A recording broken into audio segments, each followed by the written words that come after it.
एक secret tip of, एक undercover operation, housekeeping staff की वर्दी में पुलिस के कांस्टेबल, 3 हफ्ते की खामोश निगरानी और फिर 8 दिनों के अंदर 9 FIR। महाराष्ट्र के नासिक में TCS के एक BPO के अंदर ऐसा क्या चल रहा था जिसे उजागर करने के लिए पुलिस को अंडरकवर ऑपरेशन चलाना पड़ा। 18 से 25 साल की लड़कियों के साथ क्या हुआ था जो अपनी पहली कॉर्पोरेट जॉब के लिए एक्साइटेड होकर इस ऑफिस में आई थीं। एक हिंदू महिला की लाइफस्टाइल अचानक कैसे बदलने लगी कि उसके घर वालों ने उसका ऑफिस जाना ही बंद कर दिया। नमस्कार दोस्तों, जय हिंद, जय भारत। आज बात करेंगे TCS कन्वर्जन केस की, एक ऐसा कॉर्पोरेट स्कैंडल जिसने पूरे देश को चौंका कर रख दिया। ये कहानी है एक ऐसे सिस्टम की जिसमें HR खुद विक्टिम्स की आवाज दबा रही थी, सीनियर्स खुद हारेसर थे और पीड़ित लड़कियां सालों तक चुप रहने को मजबूर थीं। कहानी शुरू होती है साल 2023 से। महाराष्ट्र के नासिक में TCS का एक BPO था। TCS यानी टाटा कंसल्टेंसी सर्विसेज, भारत की सबसे बड़ी IT कंपनी। इस BPO के अंदर करीब 147 लोग काम किया करते थे। साल 2023 यही वो साल था जब इस BPO में कई नए यंग रिक्रूट्स को ज्वाइन कराया गया। ज्यादातर 18 से 25 साल की लड़कियां थीं। सैलरी 18,000 से 25,000 रुपए के बीच। कई की तो ये पहली जॉब थी। पहली कॉर्पोरेट जॉब के लिए सब बहुत एक्साइटेड थे, लेकिन इन लड़कियों को नहीं पता था कि जिस जगह को वो अपना सपना समझ रही हैं, वो आगे चलकर एक डरावना अनुभव बनने वाली है। यहाँ इनके सीनियर्स में जो नाम सामने आते हैं, सफी शेख, आसिफ अंसारी, तौसीफ अख्तर, शाहरुख कुरैशी, रजा मेमन और दानिश शेख, ये सब बतौर टीम लीडर इस BPO में काम कर रहे थे। इन सब के बीच में एक HR मैनेजर का नाम भी सामने आता है, निदा खान। रिपोर्ट्स बताती हैं कि ये सारे टीम लीडर्स उसे लेडी डी कहकर बुलाते थे। इन सारे नए रिक्रूट्स में एक 23 साल की लड़की थी जो एसोसिएट्स के तौर पर ज्वाइन करती है, लेकिन उसकी जॉब ज्वाइन करने से पहले की एक बैक स्टोरी सामने आती है।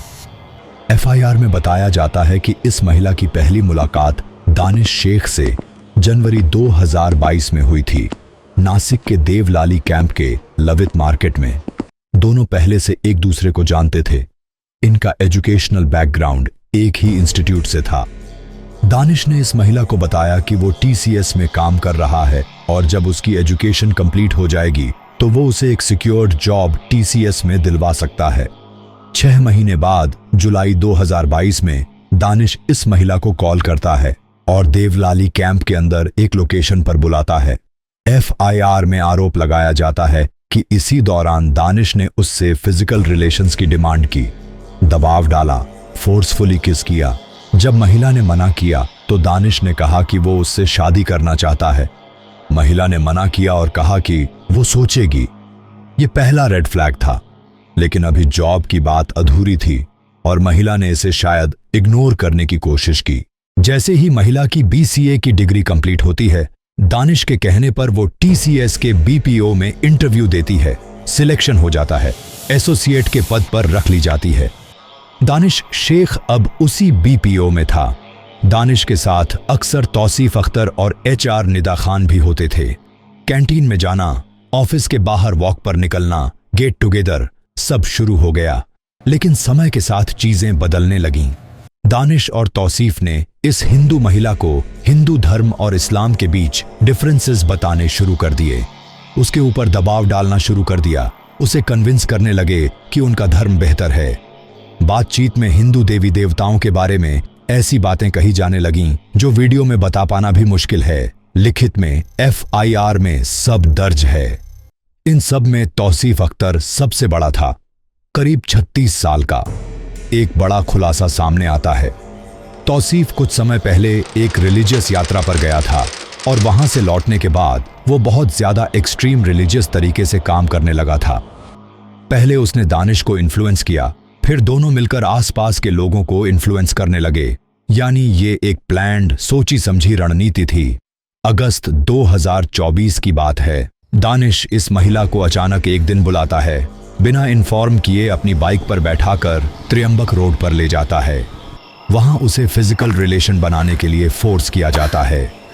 कुछ समय बाद तौसीफ अख्तर को इन दोनों के रिलेशन के बारे में पता चल जाता है।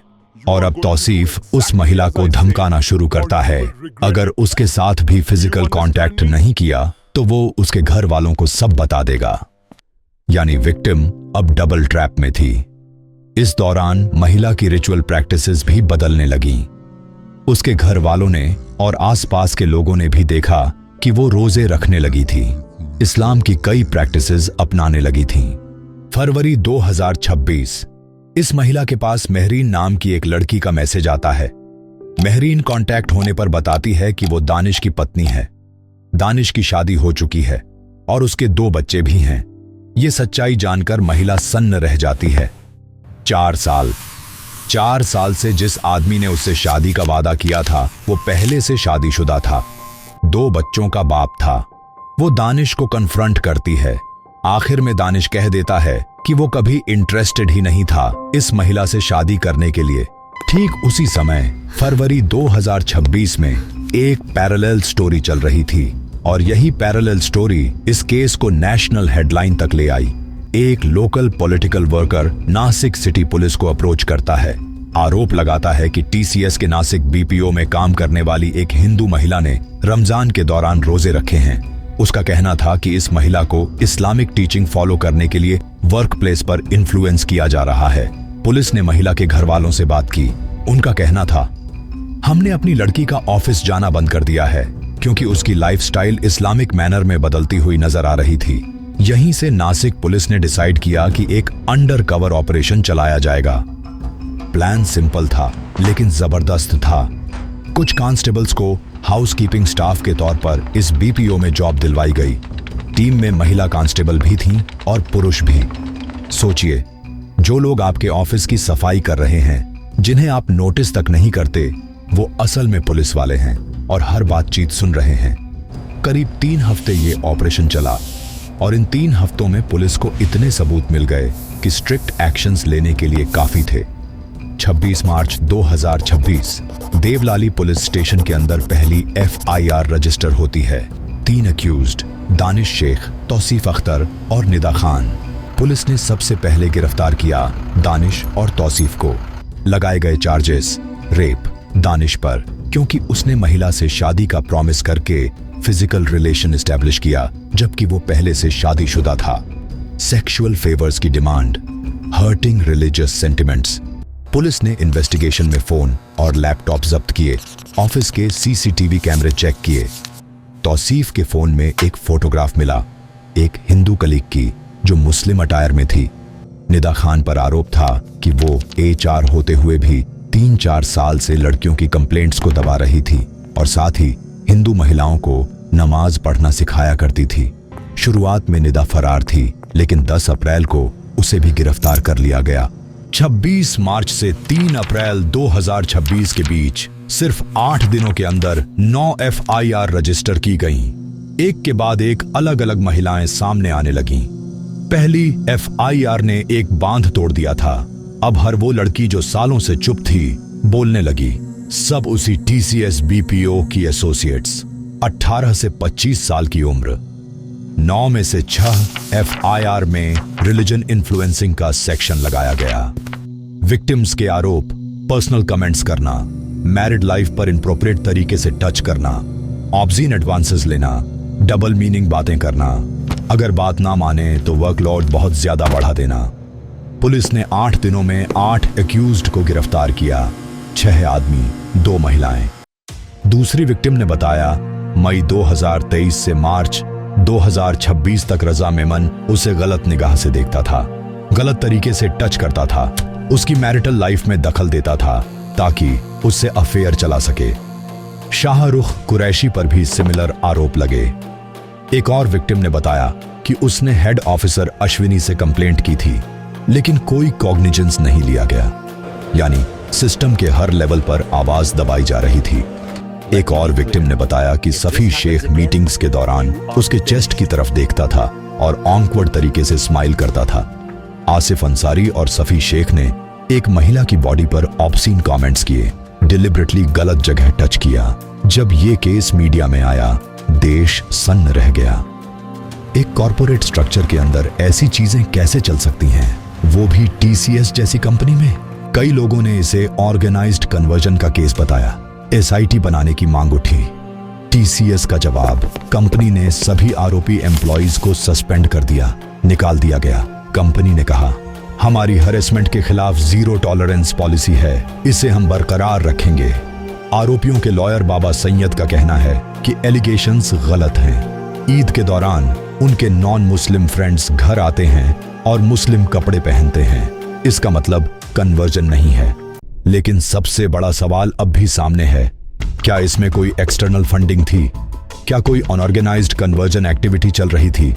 एक टीम लीडर का अकेले इतना अनऑर्गेनाइज्ड तरीके से काम करना, कई एक्सपर्ट्स का मानना है कि इसके पीछे कुछ और भी हो सकता है। सोशल मीडिया पर एक और मामला सामने आया। एक लॉयर आशुतोष दुबे ने क्लेम किया कि उन्हें टेक महिंद्रा के एक एम्प्लॉय का मैसेज आया है, जिसमें गोरेगांव मुंबई कैंपस में बायस्ड हायरिंग प्रोसेस और रिलीजियस डिस्क्रिमिनेशन के आरोप लगाए गए हैं। सोचिए, 2022 से 23 से यह पूरा केस चल रहा था। 4 साल लगे सच सामने आने में। अगर मेहरीन का वो एक मैसेज नहीं आया होता, अगर पुलिस का वो अंडरकवर ऑपरेशन नहीं हुआ होता, तो शायद आज भी ये सब चल रहा होता। आपसे एक अपील है, अगर किसी के साथ कुछ भी गलत हो रहा है, अगर आपको लगता है कि आप किसी ट्रैप में फंसते जा रहे हैं, आवाज उठाइए, सामने आइए। चुप्पी सबसे बड़ा हथियार है उन लोगों के हाथ में जो गलत कर रहे हैं। आवाज उठाएंगे तभी इंसाफ मिलेगा।